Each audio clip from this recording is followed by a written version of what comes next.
Nakita mo na itong pinagbabaril na rider? Kamukha niya yung mysterious opa natin. Those two on the other table, they're the cops who will replace the escorts of our target. Kagabi lang, nagkaroon ng pamamaril dito sa bayan natin. Walang nahuli. Ni walang suspect. Lieutenant, maaari ba namin ma-check yung ID ninyo? Oo naman. Si Selena. Hindi mo ba kilala yung ex ko, si Sunny? Sergeant Ramos, kailangan mong tulong? What you say? Put your gun down. Okay. Sir! Ano ginagawa niyo? Alam mo, sir, nung nakita ko kagabi si Ma'am Bobby, sabi ko, di makabasag pinggan. Ano nga po palang gusto niyo sa pakbet? Half-cook o yung medyo lamog yung gulay? Secured na si Selena, sir. Neutralize na rin yung lalaki na nagpanggap na pulis. Gigil sila na mapatahimik si Selena. Kaya kailangan niya na magsalita. At ang susunod na tanong naman po ay manggagaling sa taong bayan. Tawagin po natin ang ating kapitana, Kapitana Isang.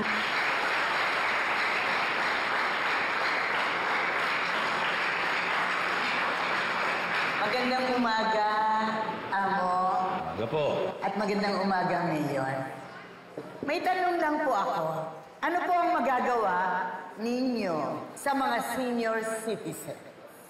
Alam niyo po, mahal na mahal ko ang mga senior citizens ng Calabari. At gusto ko pong ma-enjoy nila yung sunset years nila. At isa po, gusto ko silang mabigyan ng libreng health care at recreational activities like bingo po, ballroom dancing, at gardening at life planning consultation.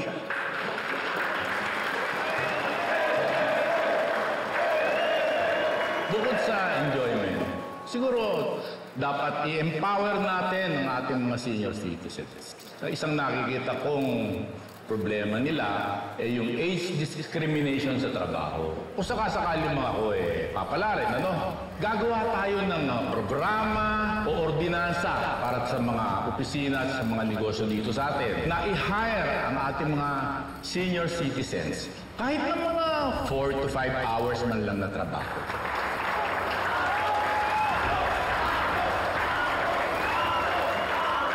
Nabigyan natin sila ng trabaho, maipaparamdam natin sa kanila, sila ay nabibilang pa rin sa ating komunidad at meron silang naiaambag sa ating lipunan. At kapag sila malapit na maging official na senior citizen talaga, bibigyan natin sila ng retirement planning. Libre yun, and financial literacy para makampante sila at talagang ma-enjoy nila ang kanilang senior years.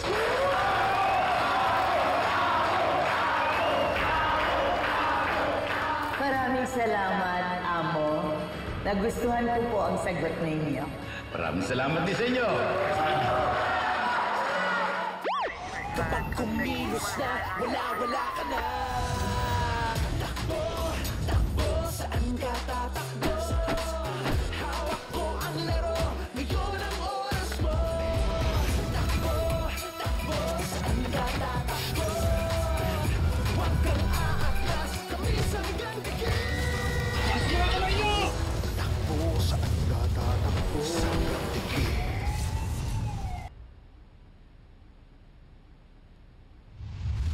Selena, hindi pa tayo nagkakakilala.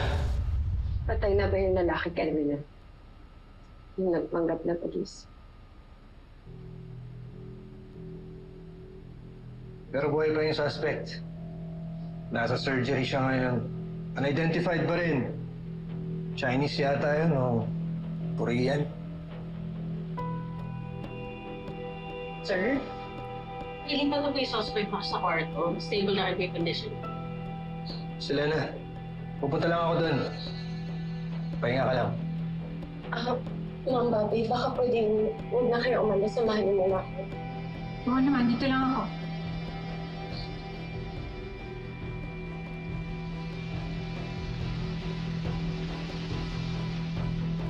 Maraming salamat po sa mga nakinig at dumalo ngayon dito sa ating Tapatan 2025 Calabari Mayoralty Debate.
Dad, oh. Ano niya? Oo, binato ko ito eh.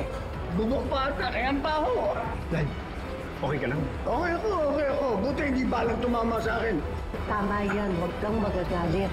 Kasi ayaw na mga tao yung sipon. Hoy! Tumigil ka! Hoy! Tumigil! Tigil sabi!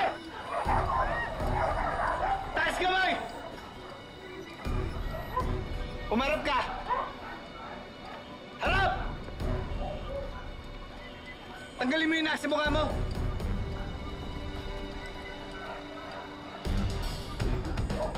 Daga? Nagtapong ka pang itlog? Unjust vexation ginawa mo kanina. Usasa mo yan! Bihira ka? Ikaw lang pala, pinagod mo pa kami? Hoy! Salamat.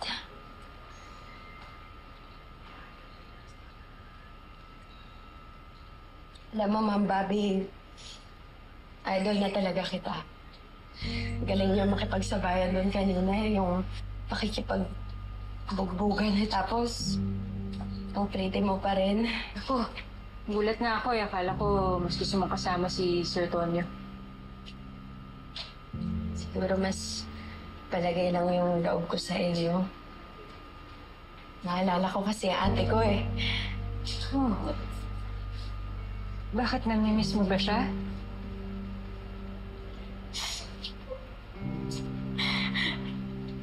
Natakot lang ako kasi pakiramdam ko parang wala na akong mapagkakatiwalaan kundi kayo na lang. May iniisip ka ba?